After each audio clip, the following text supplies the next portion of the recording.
หมอยสูงค่ะหมอยสูงพี่น้องผู้ปันแห้งค่ะใส่หมอหอมกุ๊กก๊อกค่ะได้ตอนได้เดี๋ยวเนาะพี่ๆน้องๆเฮาค่ะมาถ่อมด้วยร้อนม่อนความสอนใจเนี่ยค่ะก็สิมีอยู่หลายๆตอนค่ะนะเฮาค่ะได้รับถ่อมกว่าเป็นตอนค่ะเนาะออนตั้งเปิ้นได้ก็เฮาค่ะมาถ่อมด้วยว่าโคของอันมีกาขันหรือสิเปิ้นสุดแลเป็นโคของอันมีกาขันแต้ๆนั่นมีติแลหลาเนี่ยจึงเนาะ แต่หลายก็เตะด้วยไส้ด้วยขวาด้วยหน้าด้วยหลังว่าเอ๊ะมีอีสังเฮามีหังพองเนี่ยเตถามอยู่ค่ะเนาะก้อยกะว่าขอตอบได้ก็เป็นโตสู่เจ้านั่นยาวเนี่ยค่ะโตสู่เจ้าได้มีกามีขันแท้ๆเฮ็ดจังได๋ค่ะนะก็เปิ้นนั่นแหละเฮาค่ะเกิดเป็นก้นว่ายาวได้เฮาค่ะอย่าไปกลุ้มใจเล็กใจน้อยข้อโคมเสียก็ว่าเฮามีจังนั้นจังใดอยู่เนี่ยค่ะเนาะเปิ้นว่าก้นเฮาค่ะได้เปรียบเสมือนว่าเฮาค่ะมีสังก็ยาวใน เพราะว่าเฮาค่ะยังมีโตมีใจมีอาซักสายใจอยู่ในเฮาค่ะแต่เฮ็ดสร้างใหม่ไล่กูมือกูลองในนั้นค่ะกับในมาเทียงค่ะป้ายว่วนค่ะป้ายว่วนเนี่ยลำลองเต๊ๆเนี่ยค่ะนะเฮียก็วินัยวินีอันว่านั่นน่ะค่ะป้องว่ามีป้ายว่วนตีหลีมีปักมีเปิงเนี่ยค่ะเฮาค่ะได้หันเลยว่าก้นตีอันเปิ้นขึ้นใหญ่ใหม่สูงแลอ่องมานั่นค่ะนะกำนำได้เป็นก้นดีมีป้ายว่วนหลีมีปักมีเปิงมีวินีใครว่าโกก็ค่ะนะจ้องแม่นค่ะอันนี้ลำลองได้เด้เนี่ยค่ะเนาะ เป็นสำว่าเฮาคาได้เป็นลูกก้นมักมีหลวงก็แลสังก้นยาวก้องยาวสูงต่านเหือก็ยาวเพราะว่าเฮาคามีปักมีเปิงค่ะเนาะในตาเฮาคาได้ออกมานั้นมันก็ใจลองงายให้ไหนค่ะเนาะกอบนั้นยาวค่ะการมีปักเปิงในลำลองได้แต่นะตัวอย่างเปิงแตกมันไหนเฮาได้เฮ็ดอันใดวันใดเนี่ยก็เฮาโดดไลมีปักมีเปิงเฮ็ดแหน่เนาะยาก็โดดไลใกล้โดดไลปกป้องตัวเก่าอยู่ตาเซเนี่ยค่ะ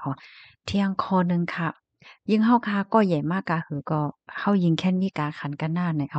ก็เปิ้นนั่นแหละในวันเมื่อในไหวด้วยตัวเจ้าก็สังว่าเจ้าก็มีโตมีใจมีตีนมีมือมีหมักตามีโคนหนังมีซกมีหังเนี่ยป้องว่าเจ้าก็เป็นผู้กามลีและเจ้าก็เป็นผู้มักมีเนี่ยค่ะเนาะ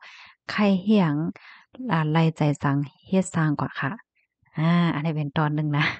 กับในมาแทงตอนมันเป็นร่อนม่อนก้อมปอดๆจังได๋ค่ะนะก็มีเป็นตอนให้ไหนค่ะอันแน่ๆเขาเตรียมไว้ว่าเฮาคาโหลเลยฝึกตัวเจ้าก็เฮาคานะอย่าไปคัดใจไว้เป็นก้นที่อันคู่กูมีวค่ะนะ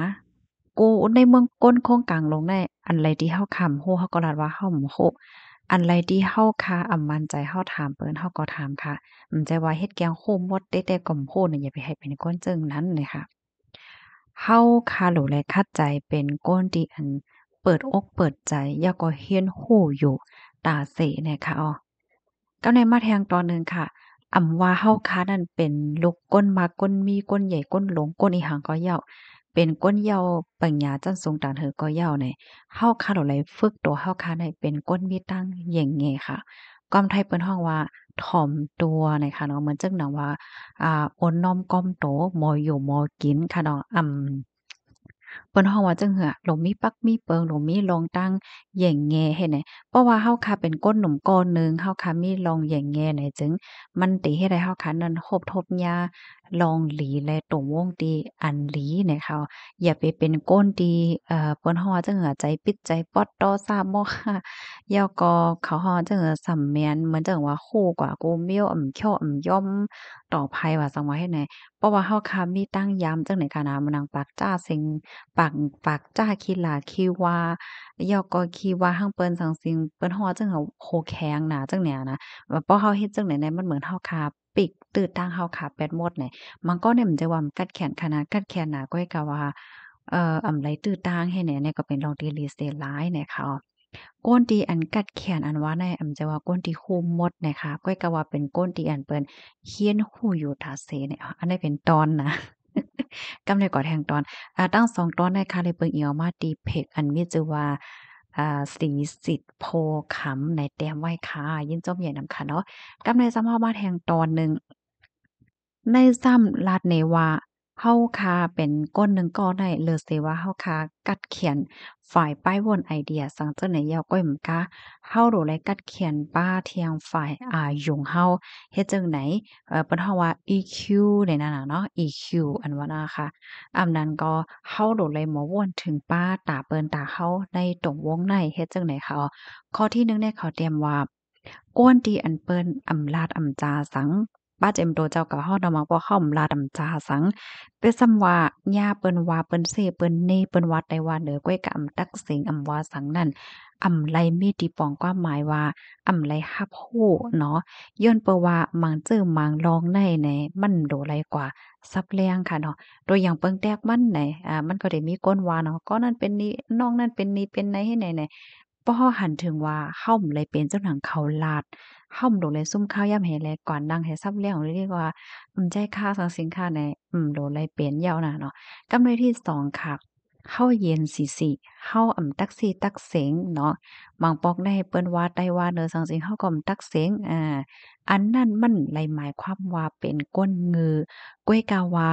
บางปอกบางไหลในคอความบ่จังหวะจังไหนแน่มันถึงทีไรเอามาใส่ใจเฮาเสียก็เฮ็ดให้เฮาซุ่มข้าวยามจอมมันเฮ็ดจังไหนคะนะก็เปิ้นนั่นแลมังปองมังไหลโตเฮาคาก็แลสังโตเปิ้นก็แลสังเพราะว่าเฮาคาหันเปิ้นเย็นเปิ้นตักสิตักเสงในเฮาคาอย่าไปกว่าสอนว่าเปิ้นเป็นก้นงือเหี่ยวก็เฮาคาแค่ว่าสังเปิ้นก็ว่าไข่เฮียงต่อเปิ้นก็เฮ็ดในเฮาหลีเป็นเนี่ยค่ะเนาะกดเฮากูก็โหลไลบ่เป็นปลายนับยำกันน่ะค่ะกับในแทงคอหนึ่งค่ะก้นที่อันยุ่มอยู่นั่นไรหมายถึงว่าเขามีตั้งชื่อตาเสค่ะเนาะไว้กะว่าเขาเป็นก้นดีอันใครให้ตรงวงก้นในหังหลีแลเขาก็คัดใจยุ่มไหนกับในแทงคอหนึ่งค่ะก้นที่อันใจจ้าใจล้ำนั่นไหนไรหมายถึงว่าเขามอเตอร์ใจเนาะก้อยกะว่าหมาเมี้ยวมังไหลในไหนเขาใครให้เสียงข้าวยามกว่าก้อยเฮ็ดไหนค่ะเมื่อนางมังก็ค่ะเนาะทุกยาเปิ้นว่าเปิ้นหังในแน่นอนคนเฮาค่ะได้มีเลิศเน้อเข้าใจเหมือนกันหมดค่ะเนาะเพราะว่าย่าเปิ้นว่าเปิ้นหังว่าใดเขาก็มันก็ไลมันก็มีลองเติดใจว่าซังอยู่เนาะก้อยก็ว่ามันก็ในเปิ้นอำแนฟังห่างออกมาว่าเติดใจว่าใจลำว่าเฮ็ดไหนมันเป็นย้อนเพราะว่าเขานั้นมี EQ สูงเขากุ้มทิ้งอายุงเขาไล่เฮ็ดไหนค่ะ กับในมาแทงตอนหนึ่งเนี่ยค่ะเนาะก้นตีอันเหมือนจังหนังว่าเป็นสร้างปล่อยว่างขว้างแหม่งเปิ้นในนั้นก็มั่นใจเลยว่าเขามีใจนั่นขนาดเนาะบ่วางมาก็เปิ้นนั่นแหละในเงาลายในปื้นตีในตรงวงที่เฮาคายอยู่นั่นเพราะว่าเฮาคาฮบทบยาก้นตีอันเปิ้นตักสิตักเสงเปิ้นยุ่มเปิ้นมอใจลำว่าสังว่าจังไหนไหนเฮาคาก็โหลไล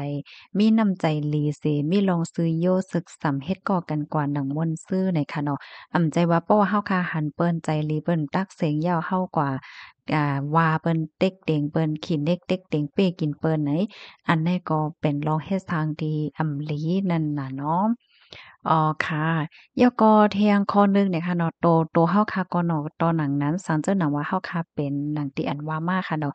ป้อเจอกว่าว่ากว่าหางเปิ้นเจออยู่เย็นๆเจอพิษเปิ้นว่าซังว่าเนี่ยก็สู้เจ้าอย่าไปใจเล็กแล้วก็อย่าไปวนสอนว่าสู้เป็นก้นลักแหลมนั่นน่ะเนาะมันก้อยมีที่ปองว่าสู้นั่นเป็นก้นดีก้มทิ้งใจโดเจ้าเก่าไลเป็นก้นที่มี EQ สูงไหนค่ะเนาะหลีไลยินจมตีเจ้าเก่าเป็นจึงนั้นเฮ็ดจังไหนคะเนาะ ดีในเมืองก้นโครงกลางหลกงามโครงกลางลงในค่ะเนาะเฮาคาเดกว่าเทงเปิ้นเฮาเปยาเฮาไหลสังน่ะเนาะ